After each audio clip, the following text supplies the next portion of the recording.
सांझ सलामत मित्र प्यारिओ, धन शुकराना मित्र प्यारे अंजुम सलेमी होरां दा जिन्हां ख्याल टीवी ते चढ़दे लेंदे पंजाब ते जगत भर च वसदे गुणकारां सुखनवरां शायरां दा ये मेल बनाया ते इंटरनेशनल मदर लैंग्वेज डे के मौके ते जिन्हों जगत मां बोली दिहाड़ कहने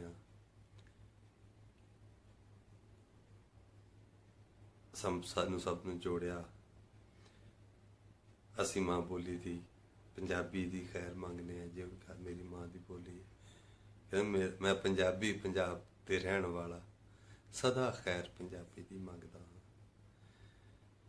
तो असी चाहते हैं कि साडी बोली पंजाब लैंदे पंजाब दी खास तौर पर वो बोली जिहड़ी है वो जरिया तलीम बने, पढ़ाई का वसीला बने। असी अज तक पंजाबी च इधर दी पंजाबी च कैदा नहीं वेख्या साडियां बालां ने। बहुत वड्डा दुखांत है।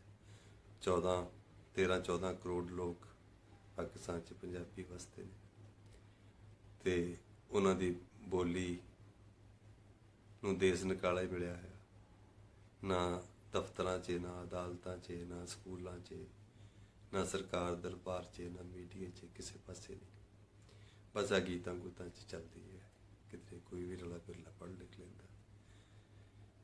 ते इहदी लोड़ है कि हर वरे 21 फरवरी नूं वखाड़ा हुंदा इत्थे। असीं मंग करदे हां press club Lahore Charing cross ते भी रैली कड्ढदे हां। वो कहते कहते जी जुड़ते ने, इस वेले भी जुड़े ने। ते मैं इस फोरम ते भी कहांगा कि असीं अपनी बोली वास्ते करिए। वारिस शाह, बुल्ले शाह, शाह हुसैन, बाबा फरीद, ख्वाजा फरीद, मियाँ मोहम्मद बख्श, कबीर जी, बाबा नानक सरकार जी, गुरपुरखां दी, ऋषियां मुनियां साधुआं दी, दरवेशां दी बोली है। रब लोकां दी बोली है। एड्डी वड्डा फलसफा, एड्डी वड्डी विचारधारा, बंदियाई दी, अगाई दी, कुल खुदाई दी, सच्चाई दी, इश्क दी बोली है। मेरी माँ दी बोली, इस बोली नाल मेरे होण वर्गा, मेरे साह वर्गा प्यार है। मैं सब बोलियां दी कदर करनी भी चाहिए है। सारियां बोलियां साडी होंद, साडे इजहार दा वसीला ने। पर जिहड़ी बोली च मैं ख्वाब वेखना, सुपने वेखना, वो मेरी माँ दी बोली है, जो लोरियां तो लैके बैणा तक मेरे नाल जाती है।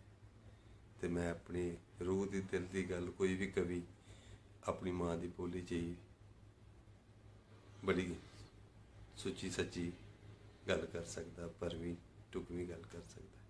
इसलिए अपनी माँ की बोली की बड़ी कदर है, माँ वर्गी कदर है। सो इस दिन ते ख्याल टीवी वालों मुशायरा का जुड़ना होना, यदी वधाई भी है। तो मैं अपन कुछ नज़मां सुना।